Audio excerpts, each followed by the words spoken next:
Hello everybody. Today we're going to look at a problem where we have two different objects that are moving and we are looking for an intersection in those lines.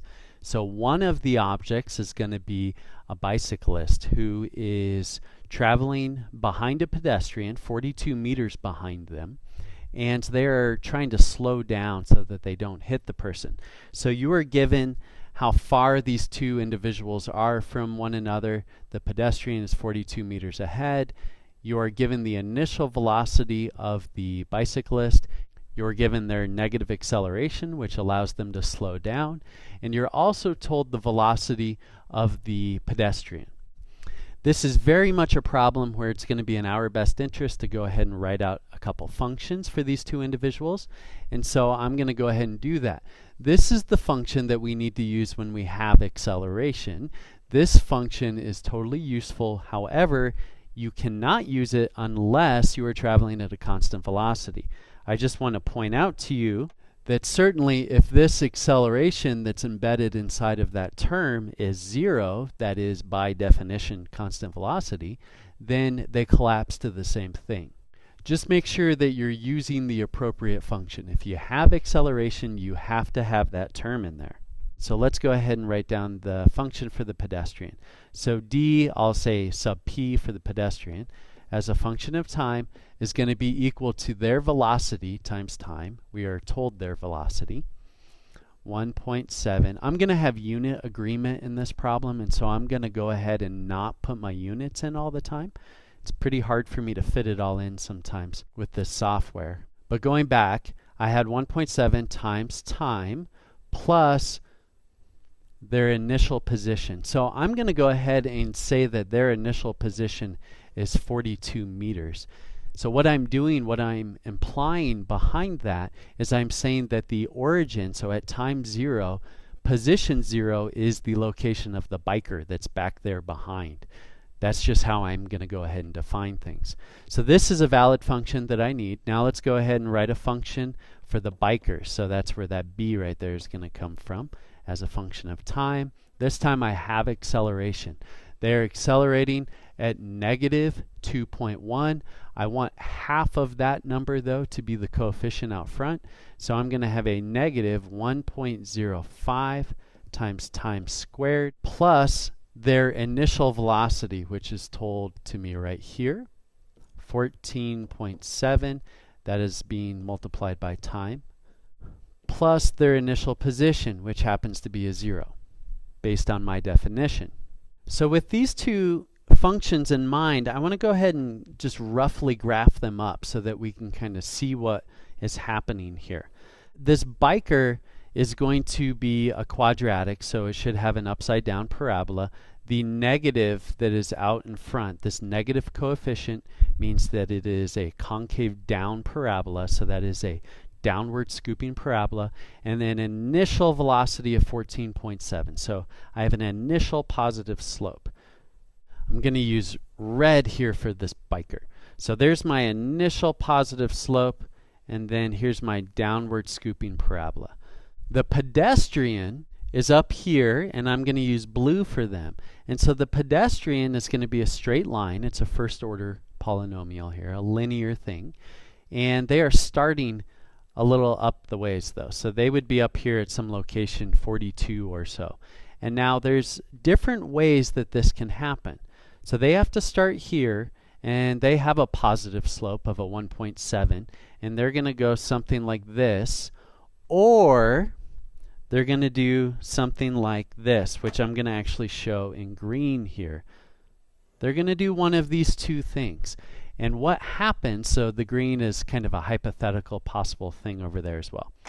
The difference between these two possible outcomes is the difference between having a collision and not having a collision. Hopefully you can identify here that this would be a point of collision. So those two objects would be sharing the same space at the same time. That by definition is a collision. So if these lines intersect, we know that they are going to collide. If they don't intersect, then by definition they have never occupied the same space at the same time, and we would say that they're not colliding.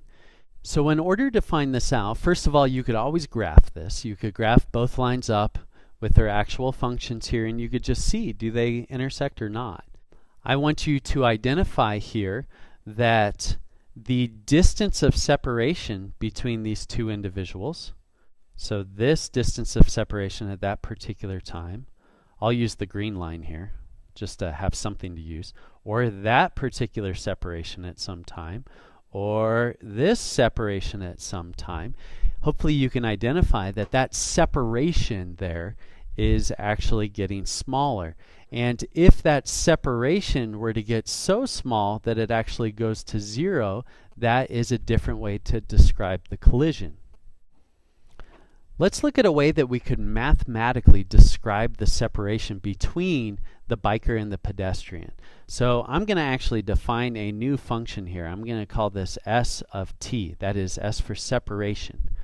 That is going to be equal to whatever the pedestrian's position is, so that's d sub p as a function of time, minus the position of the biker as a function of time.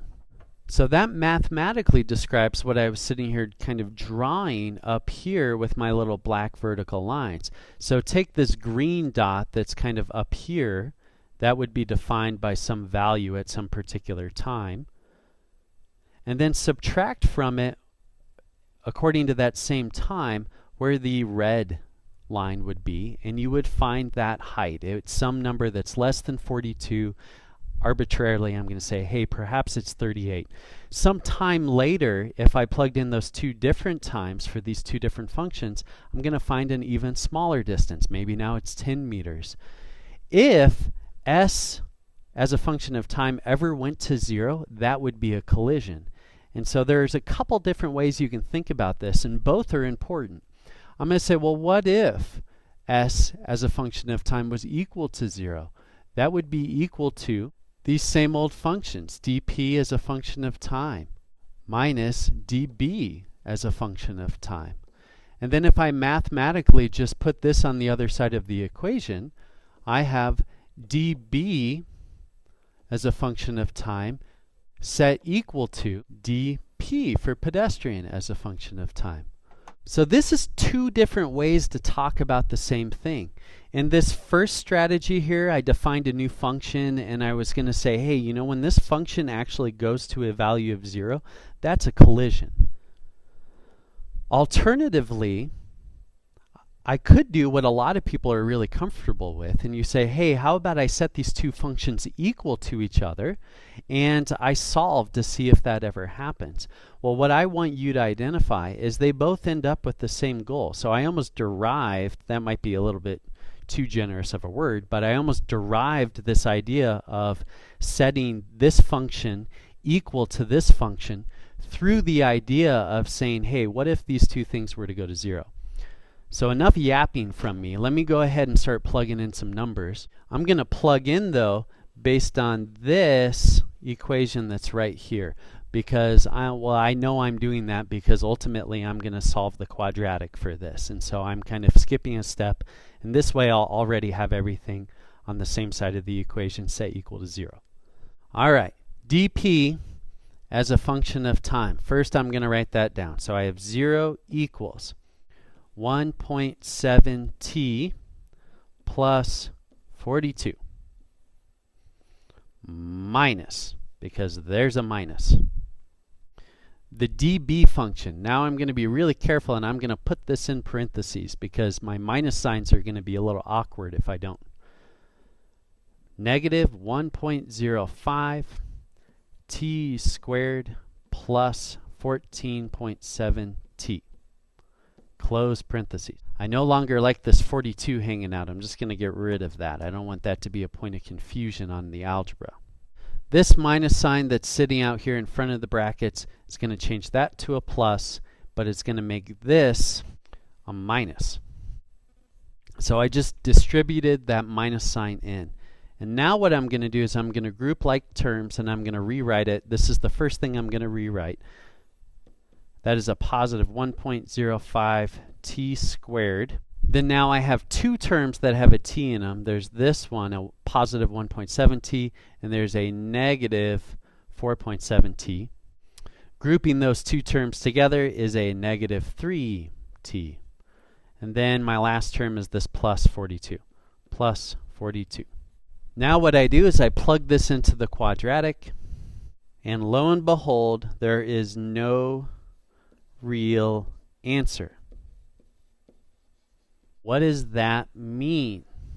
To really understand and describe that, I want to draw some more graphs here. So I'm going to get myself a little board space. No matter how you really like to think about it, these different functions were all kind of describing the same thing. They're just different ways to think about it. This equation that's over here is an expression. No matter if you were thinking about it as setting the two functions equal to each other, or if you were thinking about it as this one function minus the other function for the distance of separation, they mathematically come out to the same thing. So whether you like it or not, you were just mathematically describing the separation of these two objects as a function of time. Initially, there's some separation, some positive separation associated with these things. As some time progresses, you reach a minimum separation. Now the answer, by the way, this no real answer means that the things never collided. There is no answer. The blue line is the more correct line for this particular problem. So the reason why there's no real answer is because the parabola never crosses the axes here.